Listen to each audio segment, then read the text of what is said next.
There are a number of enhancements that I want to incorporate into what I'm doing with the Stan Myers water fuel cell. But I'd like to make an Adam Trombley device, which is a lot more expensive than a Myers device. You're probably talking tens of thousands to get the machining done and windings done and this kind of thing. And there's various different types of material.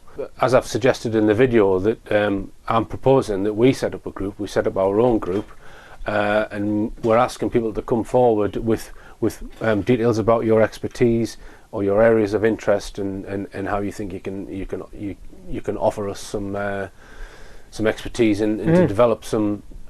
Well, we'll be looking at existing claimed over Unity devices and then trying to repeat them. That would be my starting point.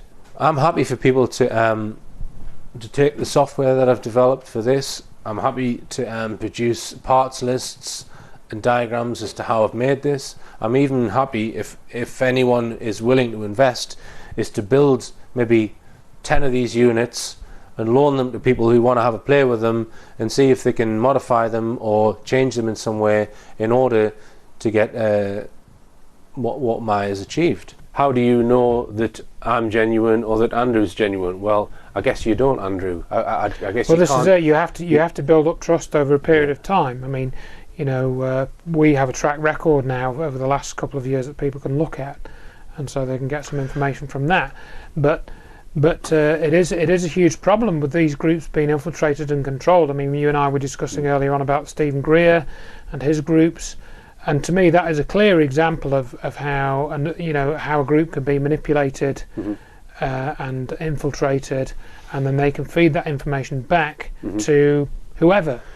I think one of the principles would be that whatever's developed is transparent, and we publish details of what's found. We're not trying to hide anything. Absolutely. It's a public project, if you like. Because if I can't do it, then perhaps someone else can do it. But maybe they need the kit. If anyone's willing to invest in this, please get in touch. In fact, if anyone's interested in general, please get in touch, Richard at richplanet.net, because I think the more brains that we have working on this kind of stuff, the more likely we are to get somewhere with it. I don't claim that I'm going to be able to produce what Myers did with my skills, but maybe with some of my skills and what other people's knowledge, maybe we can crack it. With the best will in the world, you can develop a Stan Myers cell which works and produces over Unity and so forth, or some type of arrangement of magnets which appears to some kind of advanced Bedini motor type of device which you can get energy out of. But can you make it run 24/7? Can you make it run reliably, or is it only going to run for a couple of months and then wear out and you have to replace all the parts? I mean, once you get a working device, that's only part of the engineering problem, because you then have to get it to produce enough power for enough time to actually be usable. And my issue is that when you want to go beyond that, you've got the sort of configuration correct, you've got the energy coming out, you can do it reliably, but it breaks every few hours or something. You've then got to go up a level, and you then have to go to a manufacturer, and you say, well, look, these are the parts, these are what we need to machine, give us a price for 10,000 units, and then you're going to be into the scenario of paying out hundreds of thousands of pounds, or signing contracts, getting lawyers involved, getting health and safety people involved. And when you start to get up to that sort of level of technology, then it becomes known what you're doing. I would say that the objective would be to demonstrate that the principle works, that energy can be extracted from a source that they term the quantum vacuum, and it's a sea of energy which is almost limitless, and devices which could then be developed into workable solutions for domestic and industrial usages for free energy. Now, but you, in order to get that, to move on to that stage, you've got to be able to prove the principle. You've got to be able to prove absolutely that it works without any doubt, complete proof, and that would be what I would be after, to build a device which can categorically prove it once and for all and be tested at any university, and then that isn't published, and no one can go on Wikipedia and say, "Oh, this doesn't work," like they've done with Myers. So that would be what I'd be looking for, and then to publish that design, the design which demonstrates the principle, and then the world, once that's online or wherever, anyone in the world could then take that and develop it into a solution.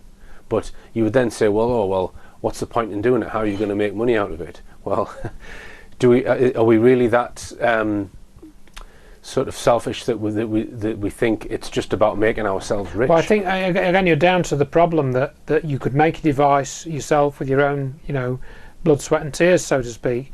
But if you wanted to mass produce it, you're going to have to get somebody else involved, and that's where the money becomes more of an issue. The money, when you're just building maybe one or two of these devices, it's not really an issue necessarily, because you can do it off your own back, you can do it in your spare time, you can do it with your own funds that you would spend on a hobby or something. But when you go to a larger scale than that, that is when you run into the problems. And this has happened time and again. This has happened over and over and over again. The Australian guys, look at the Lutech generator, which we talked about. That's exactly what they did. They produced this device, they got it to work, they got more energy out than in. This is the LEA. It's the Lutech electricity amplifier. You see we're running a number of lights as a resistive load on the right hand side. As we go across to the left, we see our meters. We take our DC input. The DC input in this case is 280 watts. The DC output, as we get on the 4 bottom meters, as the AC is 636 watts. We divide 280 by 630 into 636. We get 227% efficiency. They had people to independently verify that it worked, and then a few months after that, we never heard from them again. And their website went down, and now I think has gone completely offline. So it's disappeared without trace. So people then assume it was all a con, and that's that. There are some devices which perhaps are not over unity, which are perhaps getting their energy by converting matter into energy, as per Einstein's famous equation, such as cold fusion and the ECAT-Rossi device. The ECAT-Rossi device, this is an Italian ex-con. Tell us about that, Andrew. Yeah, well, this we were just discussing this a bit earlier, and this happened, I think, in 2011. There was a story that came out. This Rossi, who was an Italian guy, and today I learned he was actually in prison. He developed the idea or the design of this while he was in prison in Italy, which sort of raises an eyebrow. And he produced this device, which he alleges is something similar to cold fusion. It's a process similar to cold fusion, but he doesn't disclose exactly what this process is. But it's a process which produces heat in some kind of vessel, and he uses a nickel compound, and you put some heat around this cell to get it going, so you heat it up to 60 degrees centigrade, then the reaction starts and it becomes self-sustaining.